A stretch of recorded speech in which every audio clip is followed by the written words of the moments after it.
Find the probability of getting 53 Sundays in A leap year എന്നുള്ളതാണ് ചോദ്യം. നമുക്കറിയാം 366 ദിവസങ്ങളാണ് ഒരു ലീപ്പ് ഇയറിലുള്ളത്. ആഴ്ചയിൽ 7 ദിവസമാണ് ഉള്ളത്. സോ 7 കൊണ്ട് ഞാൻ 366 ഡിവൈഡ് ചെയ്യുമ്പോൾ 7 5s are 35, റിമൈൻഡർ 1 വരും. 6 താഴോട്ട് ഇറക്കി 7 2s are 14. സോ എനിക്ക് കിട്ടി 2 എന്ന് എനിക്ക് റിമൈൻഡർ കിട്ടി അല്ലേ. 2 എന്ന് എനിക്ക് റിമൈൻഡർ കിട്ടിക്കഴിഞ്ഞാൽ ഇതിൻ്റെ അർത്ഥം എന്താ?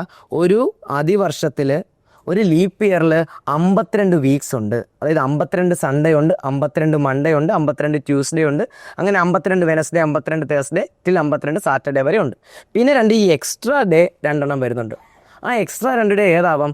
അടുത്തടുത്തുള്ള 2 ദിവസങ്ങളാവാം അല്ലേ. അടുത്തടുത്തുള്ള ഏതൊക്കെയാവാം? സൺഡേ മൺഡേ ആവാം, അല്ലെ മൺഡേ ട്യൂസ്ഡേ ആവാം, ട്യൂസ്ഡേ വെനസ്ഡേ ആവാം, പിന്നെ ഏതാ വെനസ്ഡേ തേഴ്സ്ഡേ, അല്ലെങ്കിൽ തേഴ്സ്ഡേ ഫ്രൈഡേ, ഫ്രൈഡേ സാറ്റർഡേ, അല്ലെങ്കിൽ സാറ്റർഡേ സൺഡേ. ഇതായിരിക്കാം എക്സ്ട്രാ വരുന്ന ആ 2 ദിവസങ്ങൾ. ഇനി എൻ്റെ ചോദ്യം 53 സൺഡേ കിട്ടാനുള്ള പ്രോബബിലിറ്റിയാണ്. 52 ഓൾറെഡി ഉണ്ട്.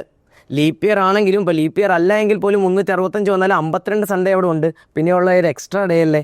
ആ എക്സ്ട്രാ ഡേ സൺഡേ ആവാനുള്ള ചാൻസ് ഇവിടെ ഏതൊക്കെയാണ്? ഇവിടെയും സൺഡേ വരുന്നുണ്ട്, ഇവിടെയും സൺഡേ വരുന്നുണ്ട്.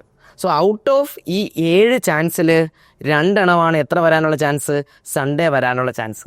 സോ കുട്ടികൾ 2/7 എന്ന് കാണാൻ പഠിച്ചുകൊണ്ട് പോകും. അത് യഥാർത്ഥത്തിൽ പ്രോബബിലിറ്റി ഓഫ് ഗെറ്റിംഗ് 53 സൺഡേസിൻ്റെ ലീപ്പ് ഇയർ 2/7 വരുന്നത് ഈ ഒരു മെത്തേഡിൽ കൂടെയാണ്. Okay, thank U.